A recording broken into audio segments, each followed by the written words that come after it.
glad. Please state your name. Tim Brown. Do you affirm that what you are saying in this interview is true and that HEAL and the HEAL report has permission to use this interview? Yes. Okay. And you don't require to be anonymous, or do you? No, I don't require to be anonymous. Yeah, I didn't think so. So what program were you in, and when were you there? Okay, this was Children's Psychiatric Hospital of Northern Kentucky in Covington, Kentucky, which has since been renamed to North Key. I was there from May to September of 1990. So for 4 months. Right. Well, that's a lovely summer. That sounds about like my summer of '89. Yeah, this was from May to September. So that's pretty much how long it went on. Were you addressed by name or given a new name or assigned or addressed by a code or number? Well, no, we weren't given a new name. We were addressed by name. Well, did you prefer like Tim and they called you Timothy or anything like that? They didn't even do that. Okay. They didn't. I think it probably would have raised, if they'd made up some name or something, probably would have raised a red flag. So I think they that just wasn't their that just wasn't how they did it. Not all of them do that. Some of them do. Yeah, some of them I think are different from others. This place was, they're all different in some ways, but they've got a lot of similarities, like how they've all derived like from like roll-off type programs and stuff. Right. Yeah, so I'm sure some of the things I keep seeing about these programs and stuff are different from what I experienced. But then in some ways they're pretty much the same, like about how they would shine the flashlights at people. Like when you're trying to sleep, they would go into your room and shine a flashlight just when you're about to fall asleep. Things like that. Yeah. Did they say you weren't yourself in any way, that they wanted to get to the real Tim or anything like that? I don't think they put it in those words, but I think they might have said something like that. I think they said they kept saying that it was like inner turmoil stuff or something like that. I can't remember what phrase they used. It was some phrase like that. I think they probably did use some lingo like that, but I don't remember the exact phrase. Were they willing to look at environmental factors or school factors? Was this around the time you were? Well, no, they didn't care about that. They sort of like they pretty much blamed me for everything. The reason I was there is because I got in trouble at school, and I had all kinds of trouble at the school school that I went to before. Right. And I told them about this. I told them about what went on and how I would get attacked at school just all the time, constantly. When I was in school, I went to a Catholic high school right before this, and I kept getting attacked 30 times a day. And when I got to this program, I told them about what happened. They said I was being delusional. They said it was a delusion. They said I was just imagining it, and that it was a delusion, and that it didn't really happen. And I told them that it did happen. And they said, well, I said, well, this really did happen. They said, well, the fact that you think that really did happen just proves that you really are sick. Wow. So then they told me that right to my face, and there's witnesses to this. I mean, anybody who was there could see what happened. I mean, there's no denying it. It's unambiguous. Right. And I told them about it. I told the staffers at this program about it, and they denied it. They said, well, the fact that you really think something like that proves that you really are sick. And I wish I had the pieces of paper that I know I have some paperwork from them, like the exact phrase that they use, but it's probably, they use some weird phrase like delusions I think that was one of them, delusions or misperceptions or something like that. It's not a misperception. I mean, if somebody's attacking you over and over again at school, that's not a misperception. I mean, it's right. You can't mistake that for something else. I mean, you can't misread a volcano. That's what it's like. Right. Yeah, there was a pattern of this when I was in school. They would really just encourage it outright. And I remember when I was in high school, before this, there was one class where some kids used to stand outside the building. They stood outside. The windows were open in the classroom. For some reason, they left the windows open in the classroom, even when it was 30 degrees outside and raining, which around here, it's like that a lot. But and there's some kids outside who were yelling stuff about me. Like somehow they figured out I was in that class, and they were yelling stuff at me. And the class I was in only had like 4 students. Wow. The teacher said, I said to the teacher, "You hear what they just said? You hear what's going on?" He's like, "Yeah, I hear them, but we're not going to do anything about it." And they're disturbing the class and getting away with it. Right. And they did this every day, and this was probably my sophomore year. So I guess that was my sophomore year. That was in drafting class. Wow. I think, but that was this went on.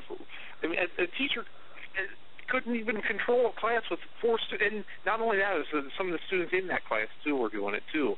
This is a class with only 4 students, and he can't even control them. It's ridiculous. I mean, it's not like it was a class with 80 students or something. It's a class with about 4 or 5 students. Yeah. Maybe 6 or 7, but I think it was more like 4 or 5. That's crazy.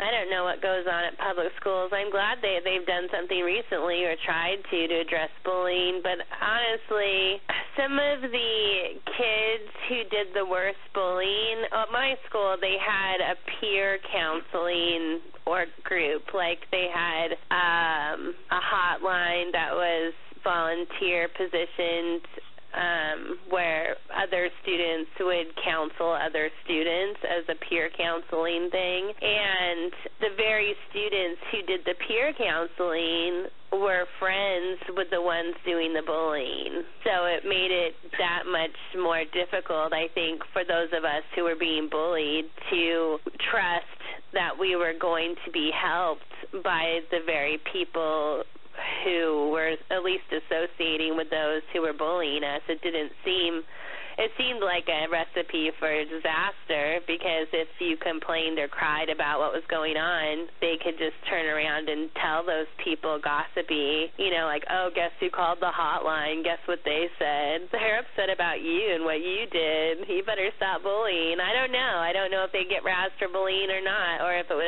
they maintain their professionalism and didn't disclose who called and for what reason, but it was weird. I mean, I just don't think that that's an effective way. If that's how they're going to do it today to address bullying, is to have the very people, the popular kids who bully other kids, be the ones in charge of providing the supposed moral support to those very kids they're bullying. I don't think that's an effective recipe to address the problem. Right. It's probably not very effective because there's sort of a revolving door of students who have a lot of clout and a lot of pull with a lot of people in high places. Right. Was there a level system at CPH? Yes, there was. There definitely was.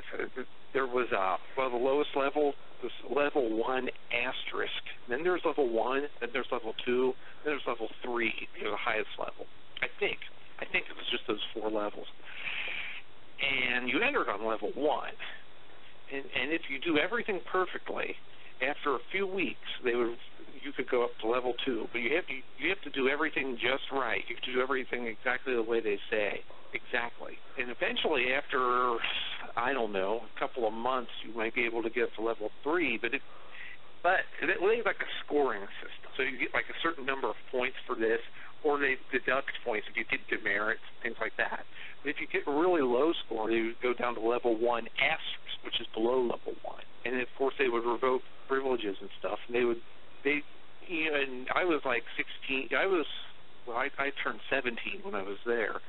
But they would treat us like a bunch of 5-year-olds. They would take away, and they did that anyway. Even if we were the highest level, they would still treat us that way. But it was worse when it was on the lower levels. And I don't know. It might have been like you probably had to. It's probably like when you started, you were on level 1 for like 2 weeks or something like that. I don't remember the exact number of weeks. It was probably like 2 weeks or something. Yeah.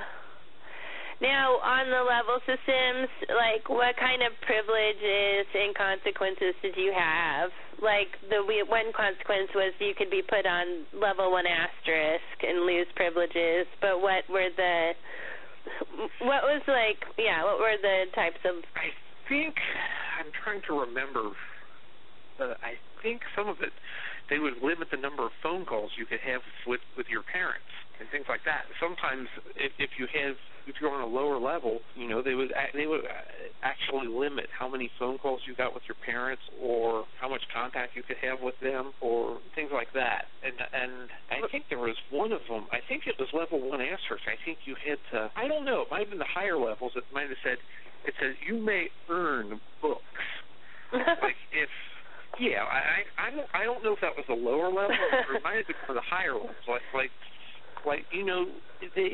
they wouldn't let people read unless they did really well and earned books. That's so crazy. You would think you'd want to encourage people to read. My goodness, because you're always hearing how important it is to read. Yeah. Yeah, I mean, reading is important, and I know that because I worked at the public library back in the 90s, so I know all about the importance of reading. Yeah. So that was they would say. Now I don't remember being mentioned that much, and the thing is, I don't really remember them giving us any time to read anyway, because every waking moment was like scheduled down to the last minute of what they said we were going to do. Like, right. This is at this prescribed time. This activity, we're going to do this activity at this time. Every last minute, every single minute was pre-scheduled down to the very last. It's just every last detail, and there wasn't any time to read. It didn't matter how much. If you were somebody who enjoyed reading, you didn't have time to read. Yeah. So I don't think, I don't remember anyone really reading books when I was there. Were your calls monitored and your visits? Yes, almost always. The calls were always monitored, and the visits were almost always monitored.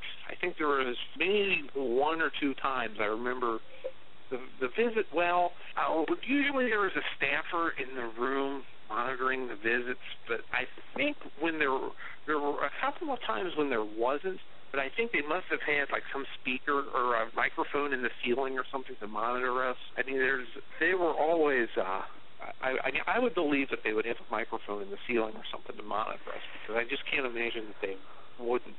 And the phone calls I knew were always, and mail also. Mail was opened. Like a couple of times, like I would get a letter or something from my parents or something, and it would be opened already, and the envelope would have like a stamp, it would be like an ink stamp. It would be pre-stamped with an ink stamp, something like approved by such and such, approved by the mental health board or something like that. It's like living in a dictatorship or something. Yeah. It's like how you would hear about some authoritarian country somewhere opening people's mail or something like that. That's what it was like. Wow. Well, at CPH, the program I was in, the problem is, the thing about the monitoring, monitoring what people say and things like that. When I first got there, I really didn't even know that there were microphones in the ceiling. And then one day, probably a few days after I got there, probably not even that long, probably just like a couple of days after I got there, I was talking about there were no staffers in the room, and I said something. There were some they could see us through a window, but I didn't think they could hear us. And I said something about something. And then the staffers barged out of the glass enclosed office and came in and started lecturing me about, you're not supposed to say that. You're not supposed to say that. I'm saying, how did they know I was saying that? Right. And I look at the ceiling right above me. There's there's something in the ceiling that looks like a round vent or something. And I'm thinking, there must be a microphone in there. That's how they know what I'm saying. So I think these things were all over the place. And there's probably things I don't even know yet. This has been 25 years. There's probably some stuff going on that I've never figured out to this day. So that's how they monitored people. Yeah. Do you know if there was any shared staff or I don't know if you would know this. I might look into it too. I was just thinking about this the other day. But the Lexington prison, I think it was the women's prison, but I'm not 100%, that was using behavior modification tactics. I'm just curious if, CPH shared any staff with the prison system in Kentucky. It's very possible. Lexington's about 70 miles from here, but I think there were a couple staffers that supposedly commuted all the way from Lexington. So I don't know. So maybe they had a second job down there or something. Because I don't know why somebody would commute all the way from Lexington all the way up here. Yeah. So that's kind of a weird. That's kind of a strange way to commute. But I guess it's possible they have some staffers who are also involved in the Kentucky. Well, I think there's also a federal penitentiary down there, but I don't know. There's prisons all over the state, but I think there's a federal penitentiary down in Lexington. I think there was another so-called mental health facility in Lexington, but I don't know. I don't know if they shared any staffers with those, or at least not back then. Okay. Did they force you to provide labor of any kind? No, but there was something in this contract that we had to sign. So something, if I remember correctly, it said something like that we may be given the opportunity to perform labor. And I don't know. I don't remember any situation where anybody had to actually perform labor, but I've got the contract. I've got a 4-page contract right here, still sitting here. I'm trying to find it in the contract, but I thought there was something in the contract about it. I knew I saw something about it. I think I found it. It says occasionally the hospital may. Well, they refer to it as a hospital. I don't refer to it as a hospital. I think it was more like a concentration camp or something. Yeah. It says occasionally the hospital may offer odd jobs to patients who have received approval from their physician. You have the right to receive payment for work performed on behalf of the hospital. So that's what it says. So I guess maybe that's why there wasn't any labor, because they would have to pay us for it, so they didn't offer it to us. Well, that's I don't know. Yeah, but with some of the programs, what they'll do is they'll say, of course, we compensate you. They have to write that they acknowledge that in the contract. But then, with other programs too, is that they kept the paychecks and said it went towards the program cost or the program fees. That wouldn't surprise me at all. That really would not surprise me if they did something like that. That they would use slave labor. It doesn't surprise me that that these places will use slave labor, which is really what it is. It's slave labor. To have somebody work and then not pay them for it. Right. Well, they might earn privileges like popcorn on Movie Friday. Yeah, or things like that. Things like that. Really small things like stuff that. They make such a big deal over minor things like that. Yeah. Or watching TV for more than 10 minutes at a time. Right. Things like that. And that was another thing. They had a TV in the lounge, but we weren't allowed to watch anything that would actually be interesting. We could only watch stuff that was for small children, even though we were teenagers. We could only watch small children's stuff. And a lot of it was educational PBS type of programming, things like that for small kids. It was almost like Sesame Street or something like that. These were kids who were 16 or 17, and they wanted them to watch things like PBS, children's educational shows and other children's shows that we were too old for it. Yeah. Or and movies and things like that. Like whenever they said it was movie day, it would be some children's movie. It wouldn't be anything that was actually anything that was age appropriate, as they would put it. Right. So yeah, that's how they would infantilize stuff. I guess that's the word for it. Yeah. Or like music and things like that, like the songs and things like that. Like they would have us sing like children's campfire songs and things like that were for like kindergarten kids and stuff. Like a peanut on a railroad track. Yeah, and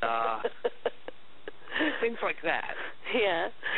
Because of the type of music that the 16-year-olds in 1990 would listen to, they kept saying that was druggy music. Oh no! They said it was druggy music. There was, in 1990 probably. They probably let you to listen to Whitney Houston, and she was like one of the most tragic drug stories we have in pop culture.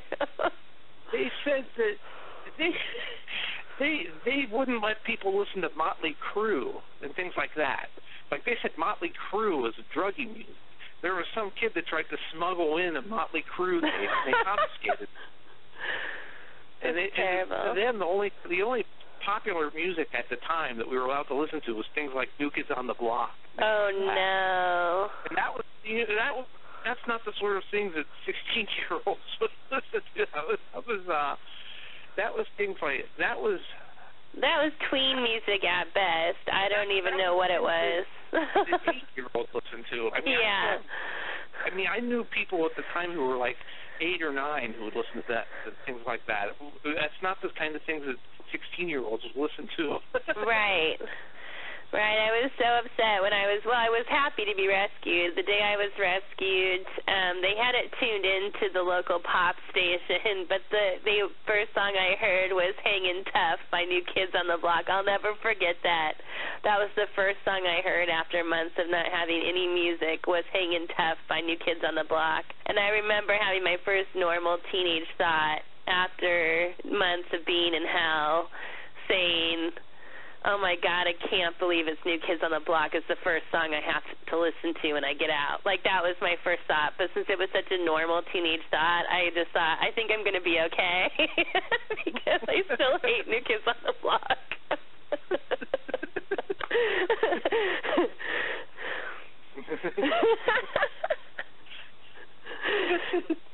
They said Motley Crue was druggy music. Or anything like that. Anything that 16-year-olds, like men at work or something like that, they would probably say is druggy music. Oh, my gosh. or what is a Vegemite sandwich? It is some kind of drug reference. I know it. Vegemite. I've tasted it before. It was it's this brown stuff. It's actually okay. Oh, I know what I should ask about. Restraints. I didn't have that in my list of questions, but I need.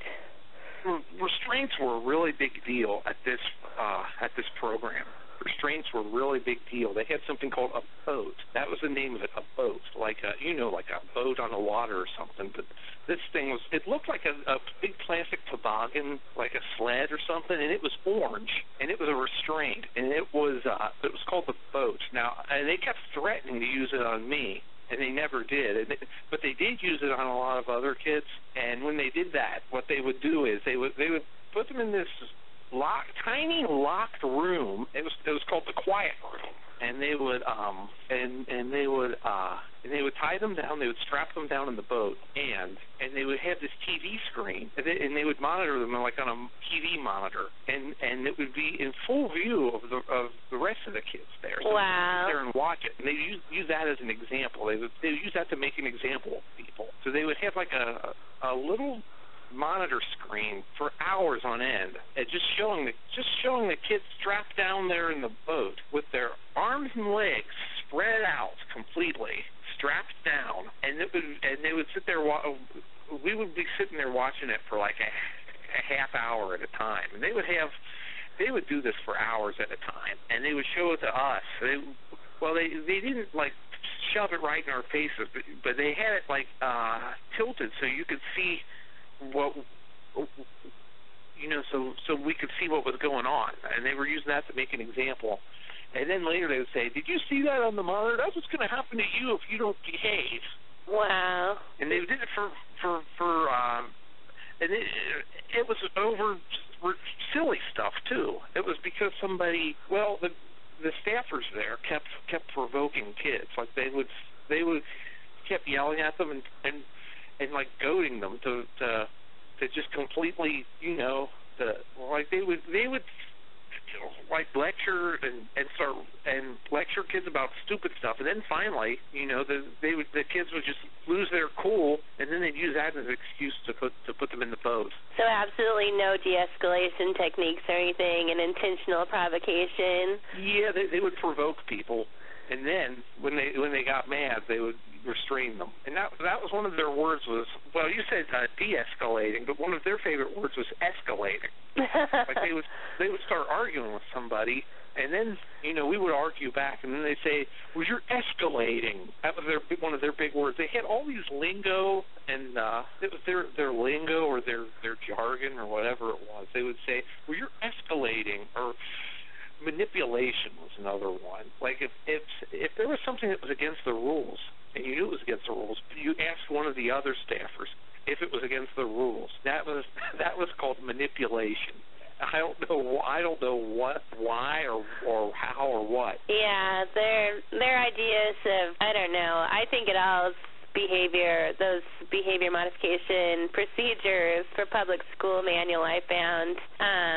They specifically said that they provoke people and bully people and make people targets, especially particularly intelligent kids. And I was like, why are you doing that? They're like, if a kid shows a lot of promise, make sure they feel stupid. And I was like, what kind of planet are we on where that's appropriate?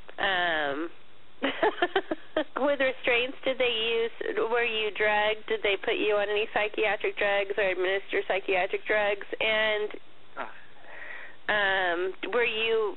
did you give informed consent? Like, did they explain to you, even if you didn't give informed consent, like, did they at least explain to you what the drugs they put you on were and what the possible side effects were? Well, they drugged us, and then they didn't explain it. They didn't ask us if we wanted to be drugged. They just did it. They gave us pills and stuff, and then they didn't explain the side effects or the possible results, or even really the reason for it. It was like, well, they would say something like, well, there's something wrong with you, so we're going to drug you. Or they didn't really explain the side effects or something like that. And they kept changing it.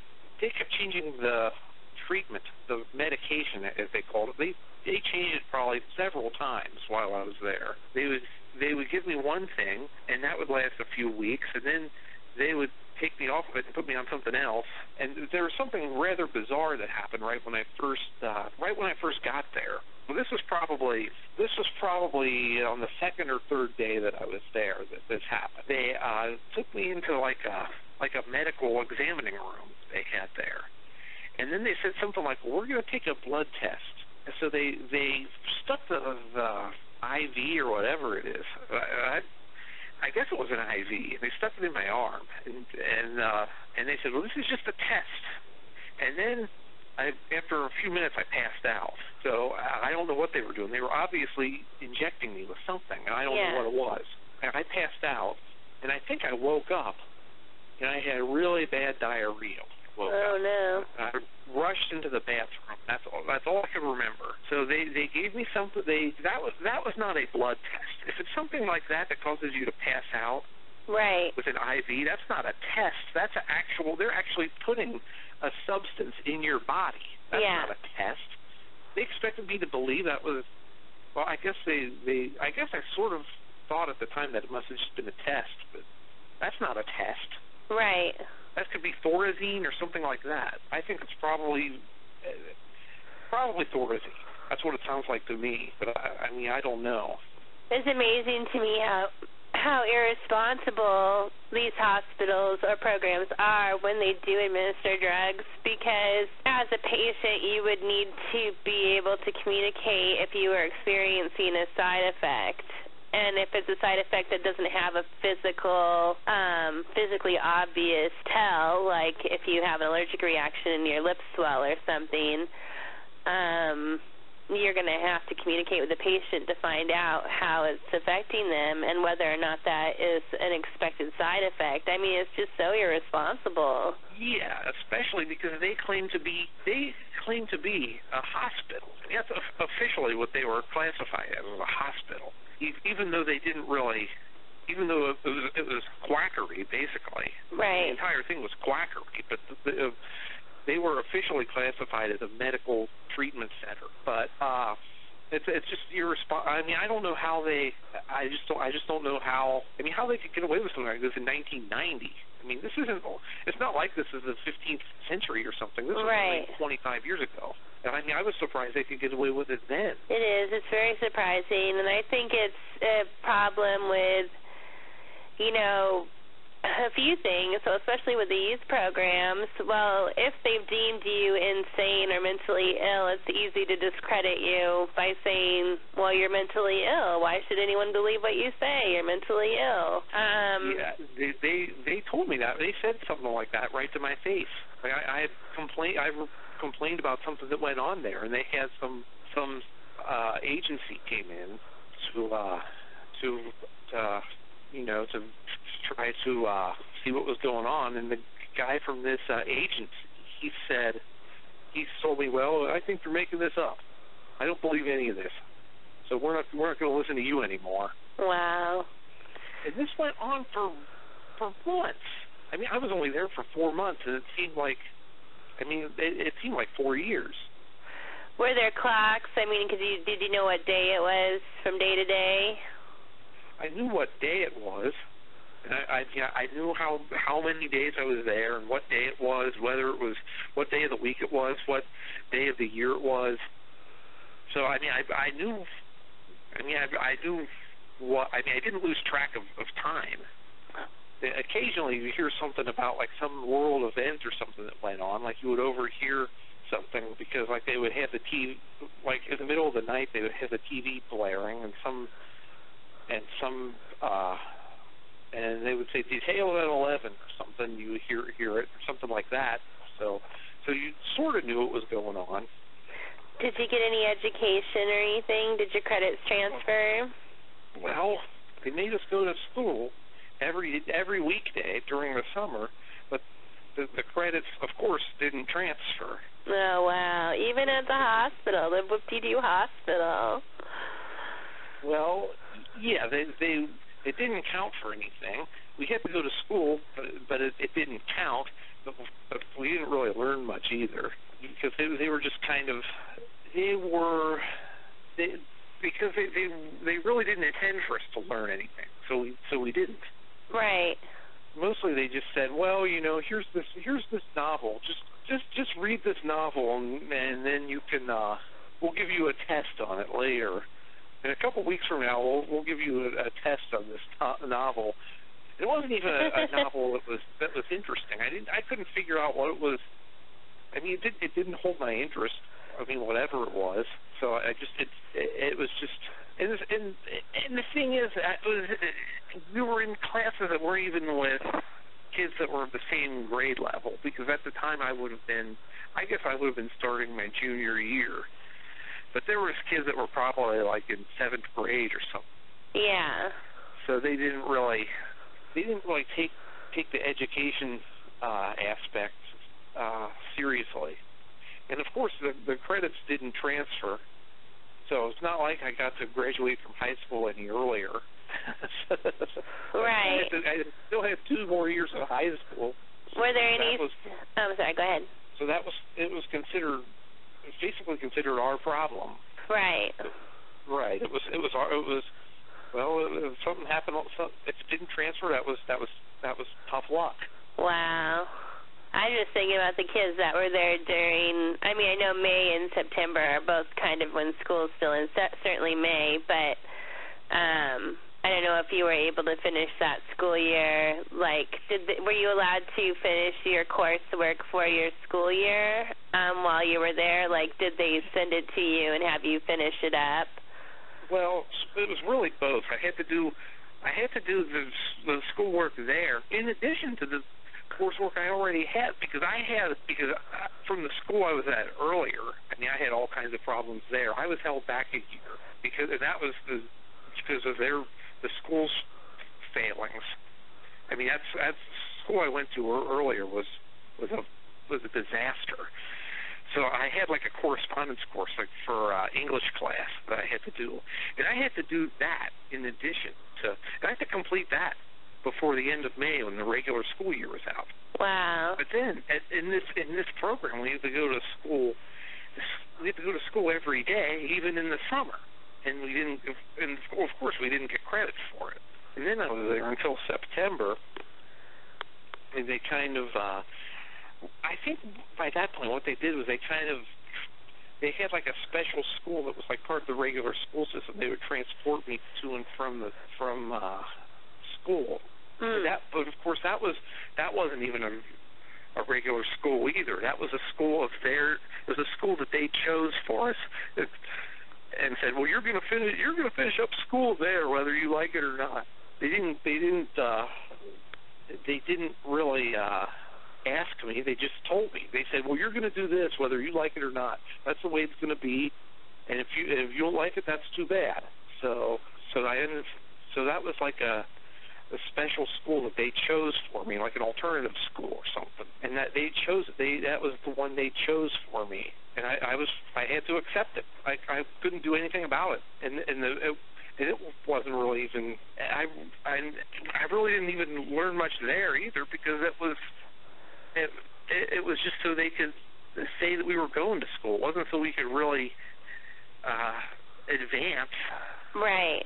Do you think that set you back as far as your future plans for college or what have you? Like, do you think that was a problem for you getting into college? Yes, I think it was a problem. Well, there's a local university. There's a university in my hometown that I went to just because. I mean, I just figured I'd just go there by default. But even there, it turned out that I didn't have all the high school credits that I needed, and I had to take remedial courses when I was in college. I was required to take high school level courses in college because I didn't get them in high school, even though I went to high school for 5 years. Wow. So I went to high school all this time, and I didn't even take for some reason I didn't even take high school classes. So I had to take high school level classes when I got to college.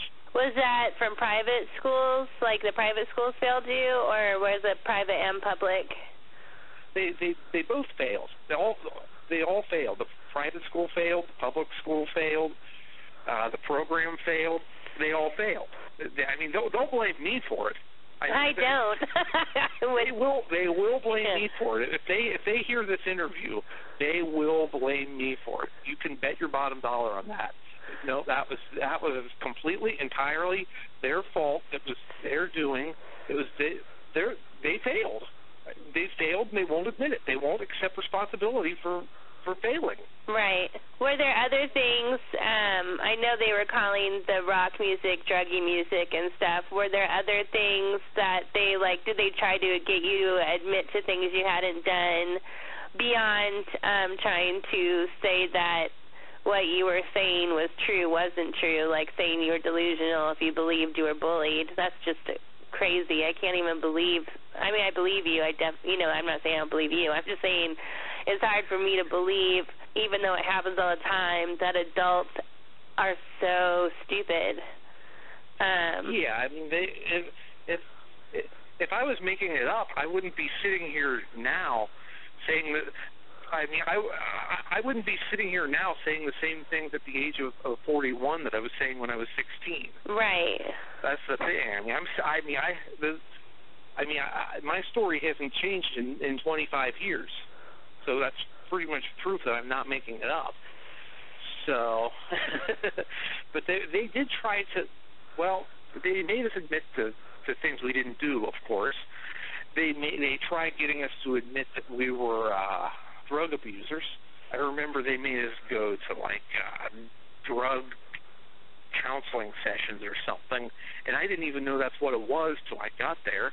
And then the guy asked me, well, we were all sitting in a circle, and then the guy, he asked me, he says, what do you use? And I said, what do you mean, what do I use? A pen and paper. Yeah, use what? Toilet paper or what? I mean, and I said, use. He says, come on. He kind of gets this sarcastic smile on his face, and he says, come on, everybody in here uses. I'm thinking, uses what? And he tried to make it sound like I was a stoner or something. At minimum, and I'm sure there were some kids there who were, but not everybody. Right. I mean, probably not even a majority. I mean, maybe they were, maybe they weren't. I don't know, but they made me admit to other things I didn't do. They made other people admit to things they didn't do. There are some things there that I'm pretty sure that people admitted to that they didn't do. I remember there was one kid there who admitted to something pretty serious. And the thing about it is that if he had actually done it, then they really shouldn't have let him anywhere near the other kids. But the thing is, I don't think he did do it, but I think they just made him admit to something he didn't do is the thing. Yeah. So they made him admit to something that was pretty serious, which I don't think he did. It's possible that he did, but I just don't think he did. So they would make people admit to abusing drugs and abusing drugs, including alcohol and other drugs too. But they made it sound like everybody was either on drugs or just completely off their rocker. And another thing they said was a bad influence, besides the Druggie music, was Dungeons & Dragons. They would confiscate Dungeons & Dragons things. Like if somebody would bring in like Dungeons & Dragons stuff, they would confiscate it. That's just weird. I've heard there was a movie in the 80s. I don't know if you saw it or not. I don't remember what it was called. But I don't think Tom Hanks was in it, but some guy who kind of looked like Tom Hanks was in it if it wasn't Tom Hanks. And I know that's not going to help anything because I don't know the name of the movie. But these were kids who were on LSD or something, or acid, and, well, LSD and acid are the same thing. But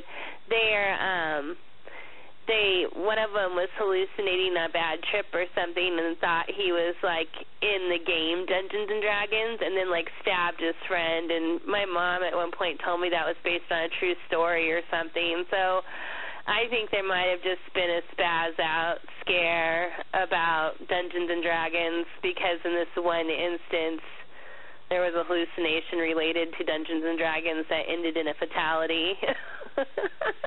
There was one time about 30 years ago, there was some kid who I think he killed himself or something because of something that had to do with Dungeons & Dragons. Mm-hmm. I don't know if he killed himself on purpose. It might have been something like that. His parents went on a big crusade against Dungeons & Dragons after that. Blaming the wrong thing. I don't know whether he killed himself on purpose or by accident or what, but there was something like that happened once. This was like back in the 1980s. Yeah, that might have been. Maybe it was that. Maybe that was where all this scare was coming from. People, no matter what their age, do things that are inexplicable. Anyway, I think with the Dungeons & Dragons thing, that's the same thing, that, what people react differently to different things. But Dungeons & Dragons, like, I think I played it a couple of times when I was younger, but I didn't get into it. I had a couple of guy friends who were really into it, though. So they weren't allowed Dungeons & Dragons. Were there any games? Well, you said that the whole day was scheduled. What kind of activities did you have? Well, there was a lot of times, some of the activities and stuff, they would involve things like drawing and art and things like that. But if we drew something that wasn't that was considered inappropriate, which is another one of their big words they always use, was inappropriate. That was their word for everything, was always inappropriate. If we drew something that was inappropriate, then they didn't like that too much. Like something out of heavy metal or something that cartoon girls with big boobs riding birds or something.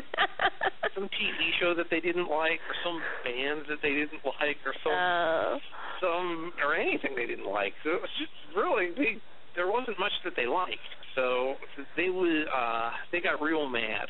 And I remember one of the activities, one of the staffers, it had something to do with calligraphy or something. But it was like we were supposed to learn how to do like Chinese calligraphy or something, with the ink, with the Chinese writing. Oh, okay. And the staffer that was running this activity, he kept accusing me of painting on the table with the ink. And he kept saying, "Don't paint on the table. Stop that. Don't paint on the table." I kept spinning, and he kept escalating to use one of his the staffer's favorite terms, and he kept escalating. It just turned into a big, huge confrontation, and and it was just a huge confrontation. He just attacked me, basically. He kept accusing me of painting on the table, then he escalated, and then finally he attacked me. Wow. So and this was their idea of fun. They said this is going to be a fun activity, and if it was any type of activity, they would lecture us before it. Well, this is going to be a fun activity, but if you don't do this or if you don't do that, there's going to be major destructive consequences. So it was, and the types of fun and activities and games and things like that, they were all for kids who were much younger. They weren't things that 16-year-olds would be interested in. So they were not age appropriate? They were not age appropriate, to use one of their terms. So they were very. It was silly. And I remember one of the activities, they had some books there, and they said, "Well, for this activity, it's free reading time. We're going to sit here and read these books for a half hour." And they were children's books. They weren't anything interesting. It probably would have been interesting for kids who were 5 or 6, but these were not teenage books. Was it like the Pickle series or something? I don't know if you even know it. These were books for small children. And there was this board game that had something to do. They said, "Well, we're going to play this board game," and it was some game. It wasn't Scrabble, but it was some game like that. It had words and stuff. You would have to find. It was more like a word search type of game. Was it Boggle? I don't think it was Boggle. It wasn't Boggle, but it was a bunch of letters on the board, a bunch of letters randomly on the board, and you had to find words in the letters. And some kid found a bad word in there, and of course he used that, and the staffers just completely went off on him. They completely went off on him because he found a bad word in there. It was a little bit frightening, actually. If they just said, if they just laughed about it, that would be one thing. But instead, they just completely, they treat him like a criminal after that. Oh, wow. Yeah, curse words are a big deal at these programs. Behavior modification settings, bad words, curse words are big no-nos. And I found an article that was written by medical professional or something. I still have it, but they said that cursing when you're injured actually releases hormones or something that doesn't happen if you don't curse. If you curse, whatever that is that you're doing, it helps release this endorphins or something to help address the pain. I don't know. There was this whole long article about it. So I use that whenever someone says you shouldn't curse. I just say, well, look at this article. It's by a doctor, and he said that cursing is actually beneficial to your health. So I'm going to go with that. Yeah, it's compared to some of the other things that are out there, I mean, cursing's nothing. Yeah. Compared to some of the stuff that goes on out there. This kid in this program found a bad word in the game, and the thing is, the staffers should have seen it coming. Right. They should have seen it coming. You know, something like that. Because I mean, I could see it coming. I mean, I could see right there that somebody was going to do this. Right. The word was pretty clear. Do you think that the staff did that to set people up at all? I think I wouldn't be surprised at all if they did that just to set them up. They did weird things like that. Like I remember one time they kind of had like a mock trial once because somebody kept peeing all over the floor in the restroom, and then they had like this mock trial to try to figure out who did it. They went on for like an hour. They had like this trial, and they asked. And the thing is, I knew who was doing it, but I wasn't gonna say who, but I knew who was doing it. And they asked us all, and I think everyone else knew too. And they asked us all, "Do you know who's doing it?" And we're like, "Yeah, we know who's doing it," but we didn't actually say who it was. And then they said, "Well, everybody here says they know who's doing it, so we know who's doing it. It's this kid here," and they blamed some other kid who had nothing to do with it. So that's crazy. They set up this mock trial. They said, you know who's doing it? Yeah, but we didn't tell them. We didn't tell them who was doing it. We just said we knew who it was. We didn't say who. And then because of that, they blamed some other kid who had nothing to do with it. Wow. Because they kept picking on him all the time anyway, because they just thought, for some reason they didn't like him, and they liked picking on this kid. Do you have any idea why? Well, the thing is, he was not a native speaker of the English language. Oh. And he spoke with an accent, and they kept making fun of him because he had a heavy accent. That's terrible. Yeah, so that's kind of they were making fun of him because he was an outsider. Did they encourage other patients to pick on anybody? Or did they allow, they allow that if it was someone they didn't like, did they have favorites and play favorites and all that kind of stuff? Yeah, they really did. They kept making fun of his. They were always like mimicking his accent and trying to encourage other people to do the same thing and like making fun of him just because he had an accent. And I didn't see it back then that this is really what they were doing, but I see it now that this is what they were doing. Did they get physical beyond restraints? Did they use any of the pressure point restraints or hold people down? They had all kinds of physical methods. They would tackle kids and things like that. What are some of the most ridiculous situations where you experienced or saw them tackle someone physically? Well, on the first day I was there, they tackled me. It was because it was at bedtime, and they escalated, and then I said something to them, and then they just tackled me, and they literally dragged me down the hallway into the choir, and then they started blaring this music like New Kids on the Block and stuff like that, and through the speaker in this quiet room, and then they said they were going to use the boat. And that was before I even knew what the boat was, and they were already talking about it. How long was the quiet room, like an isolation or solitary confinement room? Yes, and it was a rectangular room, and there were no features in the room. There was nothing in the room. There was no furniture, no pictures or anything like that. And the room was probably about, I'm trying to think about how big the room was. It was probably about 10 feet long and 5 feet wide. So it wasn't very big. Small. Not even, not long enough to really stretch out even, or... It was probably wider than 5 feet. Okay. just wide enough that they could pull someone's arms. They could have someone's arms stretched out if they were using the boat. Okay. That was about it. How long did anyone ever spend, like, longer than 24 hours in full restraints? I don't think it was longer than 24 hours. It was a few hours, but I don't think it was that long. Okay. How about in isolation? Did they spend more than 24 hours in isolation? Isolation?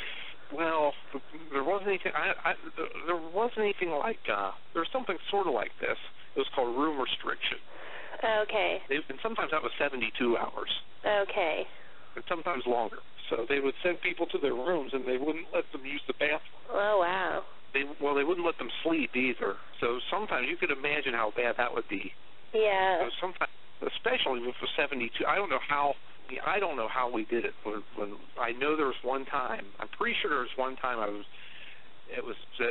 for me it was 72 hours. I don't know how I made it 72 hours. But the thing about this is that we were required to use like an old milk carton to go to the bathroom. Wow. We weren't allowed out to the bathroom. So I remember storing milk cartons, these small milk cartons full of urine in the room, and then having to throw them away later. Wow. So that was this was a very common punishment. That was something they did a lot. And I do think it wasn't always 72 hours. Sometimes it would be something like 3 hours. Sometimes it was like 24 hours. And I do think there was at least once.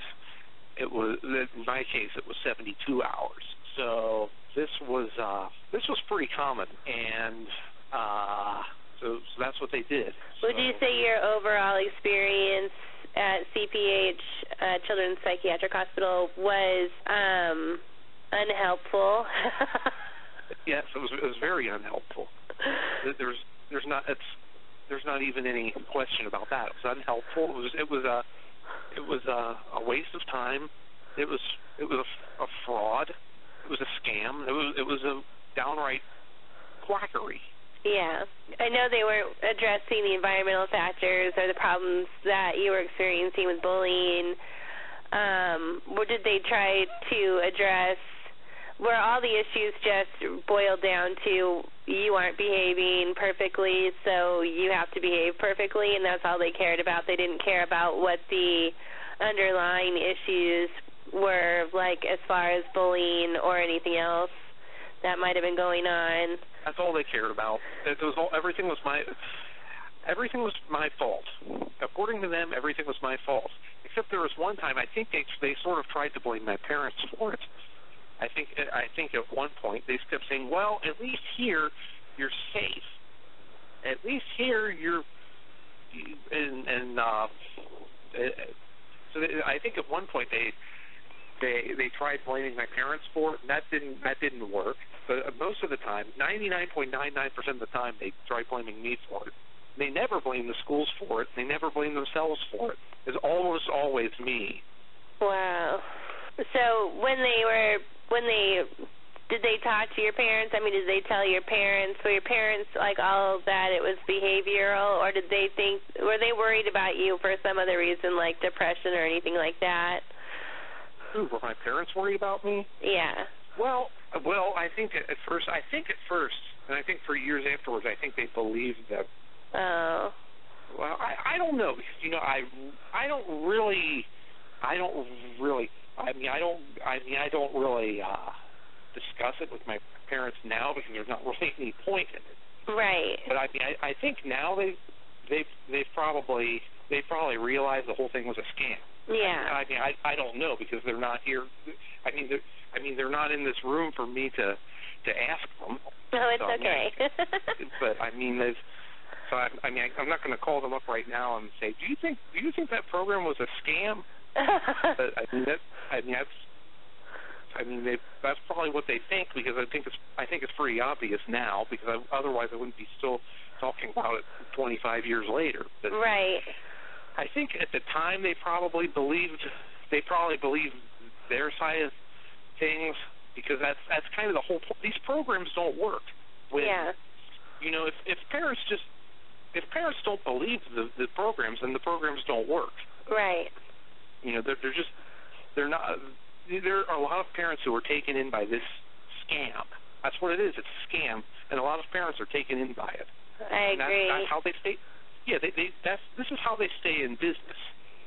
They stay in business by scamming people. Me too. Yeah. They made me sign a contract. Like when I first went in, they made me sign a contract, even though I was only 16 years old.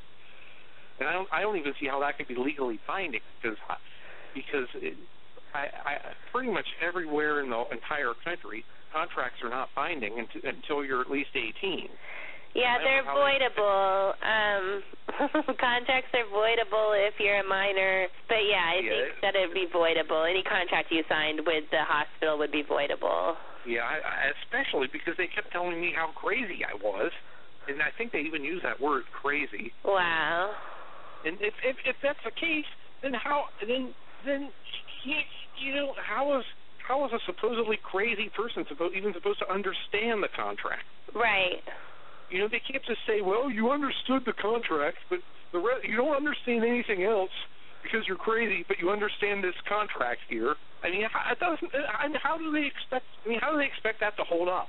Right. They probably assume that, just like with anything, with young people or naive people, it doesn't have to be a young person. It could be a naive adult or a child or a teenager even who doesn't know their rights. But I think a lot of people think if they signed, I've heard a lot of survivors say, well, I signed a contract and agreed to stay to graduation past my 18th birthday in some cases, which is why when I turned 18, I was afraid to say I didn't care if I graduated and I just wanted to leave because they threw my contract in my face. And then I didn't know if that would be legally binding, so I didn't demand to leave, even though it would be voidable and they could leave. And even if they were 18 and signed it under duress, it's voidable or void.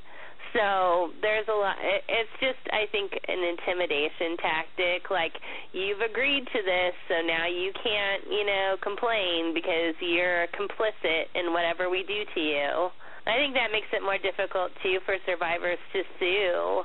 As far as, like, believing that they have grounds to sue because in some fashion the program got them to sign off that they agreed to it. With Turning Winds and Patrick, they wouldn't let Patrick leave unless he found a replacement for himself. They told him he had to do telemarketing and try to convince people that called in for information about the program how great it was. And I think that when you do all of those hoops for the program because you want to get out, I think it makes you feel like, well, they're just going to turn around, and then they have all these witnesses that I spoke to saying how great the program is, and they'll just discredit me because they'll say I said it was great. And it's like, well, you can't worry about that because you said it was great under duress. I mean, basically you've been kidnapped and you're being told by your handlers, by your kidnappers, that if you don't telemarket for them or whatever, that you're not going to get to go home. I mean, it's very difficult for people to be like, well, I'm not going to telemarket for these people, or in Tony's case, I'm not going to be staff, because they're in that position where they've been forced into it. I don't know. I hope everyone, knows they don't have to do what the programs say and that the contracts are not enforceable. Yeah, I just don't see how they can be enforceable because you're always hearing about how contracts are not enforceable if a minor signs it. You're always hearing about that. Right. All the court shows, like if you just turn on like a regular daytime court show, like on TV, they say, well, you were a minor when you signed that contract, so it's like Judge Judy or something. Yeah. They'll say, well, you were a minor when you signed that contract, so it's not enforceable. So that's one of the most simplest things in the law, and yet somehow, and this program expects it to be enforced. Right. I don't get that. There might be some obscure provision in Kentucky law or something that since this was in the state of Kentucky, so it's possible Kentucky had some law that they used to try to hide behind that, but I'm not sure. I'm not sure about that. Yeah, a lot of them do it, though, with these contracts, and they're just not enforceable. I don't think it would be enforceable. It's possible, though, that Kentucky has a weird loophole in the law or something, but... It would be ridiculous to have a law like that. All I can think of is that, at the time they were providing you room and board, so I don't know if under the necessity law that would apply. But since you weren't contracting for services, like you personally weren't like, I'm going to pay you this much money, I don't think they can hold you to like personal behavior contract or an agreement to complete the program contract or anything like that. There is a one section I noticed here in this contract that says something like, as a reason, this is not the copy that I signed, but it says here, as a result, it says you can put a check mark by this box. It says, as a result of his or her illness, patient or resident is not capable of understanding the above. So I don't know how that would apply. Like if I had checked that, right? What they would have done then? Because I'm pretty sure I did not check that because I acted like I understood the whole thing, which I probably I was old enough that I would probably understand it, but I'm sure there were a lot of people who signed it and just didn't understand it. Right. Somebody could have I don't know, somebody just wasn't didn't have much education or something, and they didn't know how to read most of the stuff that was in the contract, and they signed it anyway. They signed a contract they didn't understand. Well, then it's voidable because it lacks a meeting of the minds, as they say in contract law. Besides that, I was coerced. Yeah. I was coerced. I mean, even if I don't even understand how they say all these bad things were going to happen if I didn't sign it. And guess what? I signed it, and all these bad things happened anyway. Were you housed on a unit with people with all different kinds of issues or supposed issues, like were some people there for psychotic behavior and some people there for depression or some other reason, some minor behavioral thing, or just because... Well, yes. We were pretty much housed together regardless of what the issue was. Some of the supposed issues were really minor things, and some of it was really major things, supposedly. If they did it. It's like I said before, it's like they were probably forced to admit to something they didn't do. Right. But it was all a variety of things. Some of it was supposedly somebody who supposedly had a drug addiction or something, and then maybe somebody who got in trouble for stealing a car or something like that, or maybe somebody who ran away from home or something like that. They were all lumped together in the same unit. I'm thinking that's the same at most of the programs, I think, where they just house everyone together, whether they have a criminal history or are just a victim of abuse or suffering depression or something along those lines, or none of that. I mean, some of these programs say they take kids with dyslexia and ADD and ADHD, which I think are jokes, but... I'm like, kids are hyper. I'm like, don't y'all remember being a kid? I mean, when I was a little kid, I was called a jumping bean. I was called a bunch of different things because I had high energy, because I was a kid. Kids have high energy. And if you feed them sugar, it's even worse, So it's, I don't know. Children, I think, are naturally energetic. And I think people don't understand the heightened instincts of children and why it's there. I think a lot of people lack the understanding of child development, but one of the reasons babies sleep better if they sleep in the same room as their parents is because instinctually they know that they are prey.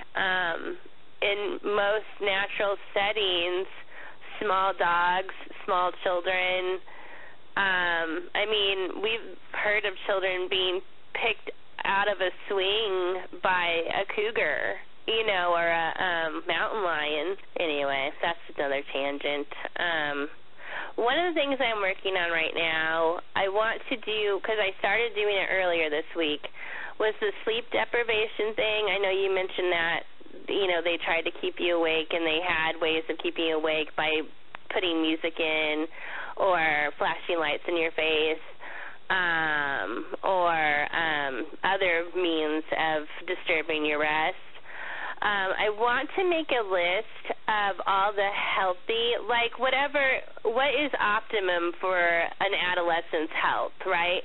I'm tired of arguing with the programs about how their methods suck. Their methods suck. They know they suck. We all know they suck. I'm just like, okay, well, I want to be able to say, here's what a healthy teenager looks like, and what kind of amount of sleep they're getting, how much emotional support they're getting, what kind of diet maybe they have, what kind of, overall, if you wanted to be a teenager, an average teenager, with an optimum chance of good health or whatever, what would that look like? And then not just use that to be like, okay, here's what a healthy teen looks like, but use that to say, look how the programs don't provide support for these necessities for a teenager. You know what I mean? A teenager needs 9.25 hours of sleep per night, but the program's not giving them any sleep, or 4 to 6 hours of sleep, or less than 8 hours, and it's not the optimum. Wherever their own materials would show that they don't meet the basic needs of children based on pediatric or adolescent general practitioner recommendations, I think that would be good. Do you think that's a good idea? Yes. It's not to recommend a program model. I was so nervous about doing, here's what a good program would look like when Bolt House asked me to write out, what my ideas of what would be required if it was going to be a good program. Because I personally believe that you could have, Mary Poppins and all the wonderful Mr. Rogers and a number of other fictitious people create the best program where their children are loved and cared for and all their needs are supposedly met, and it still wouldn't be a good program. And I know that that's not going to fly, because the programs are going to say, see, she hates all programs, even the good ones. Even if Mary Poppins and Mr. Rogers were running a program, she wouldn't accept it. And I don't, because I think any institutionalization dehumanizes a person, no matter who's running it or how nice they are. I mean, I think you could limit the dehumanization, but I think when you are saying you are no longer considered a part of normal society, there's something so wrong with you that we have to put you somewhere special. I think as soon as you've told someone that or given them that impression, and as soon as they feel that, it really causes more long-term injury. I'm never going to be able to recover, or I hope I can recover and be part of society. I don't know what's wrong with me that I can't be part of society, and I think that's the wrong approach in the majority of situations. Once in a while, you're going to have a psychotic who's like a young Jeffrey Dahmer or a young Ted Bundy, or any of these people who are nuts, or Wesley Allen Dodd. Wesley Allen Dodd is a serial killer of young children. He killed multiple young boys. He raped and murdered them, and he was, I think, one of the last people executed, if not the last person executed in Washington State. Yeah, that happens with a lot of these programs. There was one of the programs around here. There was some guy that was a graduate of one of those programs. He went on to kill someone. Wow. And and it completely destroyed him. He killed somebody, and I think he went to prison because he killed someone. It was because he was a former client, or whatever they say, of one of these programs. I don't know if they use the word client or what, but it's one of those programs like that. Yeah, I hate to say former client. I'll use it once in a while. I prefer survivor because I understand that we did survive what we went through. This guy barely did. Yeah. He went on to kill someone. Yeah. I don't know what words would they use. I think they would use the word client. I would use the word victim. I use the word victim if someone didn't quite recover enough to make it to the point where they could function at all, where they were still not quite able to function in society at all. Then I would say, well, that person's probably a victim and not a survivor because they're not recovered. I mean, they've been destroyed by what happened to them. And I hate to use the word recovered too because that sounds like recovery and all the rehab lingo, but I'm just I don't know, liberated from the false idea of yourself that was presented to you at a formative age. That's long-winded and unpleasant. I don't know if anybody would ever say, this identifies you. People like short things. Yeah, that was recovery. That was another one. I remember another thing when I was there, when I was at this program, they kept saying, well, you need to get better. I'm thinking, get better from what? Right. Yeah, get better from what? There's not really anything wrong with me. And that was another thing that frustrates me. I was attacked at school repeatedly, and nothing ever happened to them. Nothing ever happened to the people that attacked me. Right. Nothing was ever done with them. But, of course, their victim gets put in a program. They blame the victim. The victim gets put in a program. But the people who attacked me, I get put in a program, but the people who attacked me, nothing happens to them. Right. And I'm here thinking, why am I the person who is locked up here? Why am I the person who's how come they're telling me that I'm crazy right to my face, but it's perfectly normal to victimize me? They think it's normal behavior for somebody to victimize someone else at school and attack them 30 times a day. Oh, and that's the difference, too, because that's harassment. When they're bullying you or physically assaulting you or battery, that's all harassment. And it goes, because I've heard some of these people who defend bullying well, it's free speech and we can't stop kids from saying what they're going to say. Kids don't always have the best behavior, blah, blah, blah. And the fact is that that's unacceptable behavior to harass another student and create a hostile learning environment. I would think that if you're preparing children for adult life working in any field, that they need to learn that they can't harass coworkers. They can't, regardless if it's sexual harassment or bullying or anything like that, that won't be tolerated. It's not going to be tolerated at school, and it won't be tolerated when they're out in the workforce, because if they harass someone, they're going to get fired, and they're going to have a serious repercussion. So if it's not nipped in the bud and they think it's okay to do this and behave that way, I think they're setting those people up for failure too, because when they get to, if they're still acting that way after school and after they go on to other parts of their lives, colleges won't put up with it either. I know that there's a lot of problems on college campuses, but I know that my professors at the University of Washington, if anybody was acting inappropriately in class and insulting someone else, we had some impassioned discussions at the college for sure. In some of our classes, things got heated sometimes, but it was never oh, you don't get to talk because you're not wearing a spree, or your opinion doesn't matter. No one can hear you because we don't hear people who dress, get their clothes from Kmart or whatever it is that they have to say. We don't listen to people who don't exist and you don't. I think I've had that one thrown in my face too, and I'm like, well, I do exist. And not only does the bully say that, but Provo Canyon said I didn't exist. When they filed suit against me, they said that Angela Smith was a pseudonym and that I wasn't a real person. What? Yeah. So, my first thing was to prove I exist.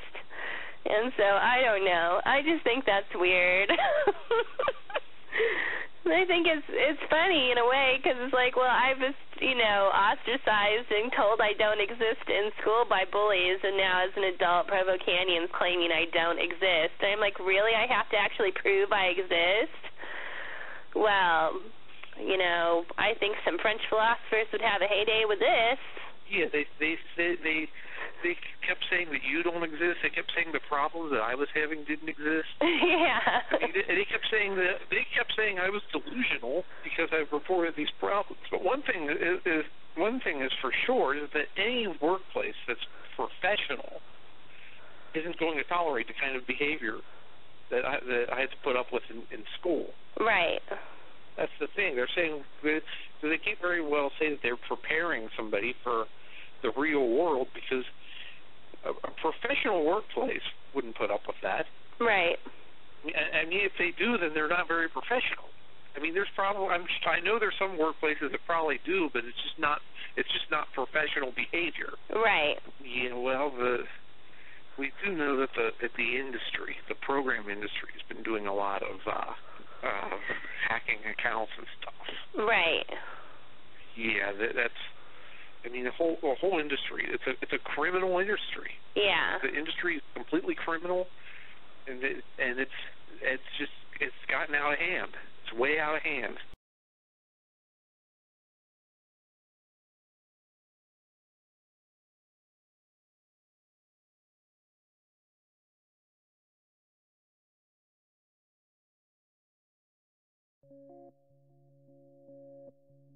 I want to see him in cuffs. I want him to be as helpless as I was.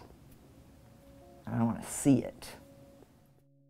New Bethany Home for Girls in Arcadia, Louisiana, opened in 1971 as a private Christian home that drew troubled girls from across the country. Over the next 3 decades, state and law enforcement officials documented numerous reports of physical abuse of children there.